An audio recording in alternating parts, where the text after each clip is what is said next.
देवावानी शेत माझं नवसाला पावलं, कुबेराचं धन माझ्या शेतात घावलं.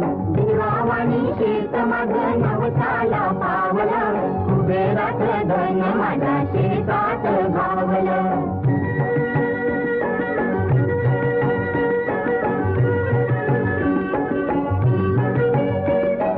झाकली मूठही मिरगानं फेकली,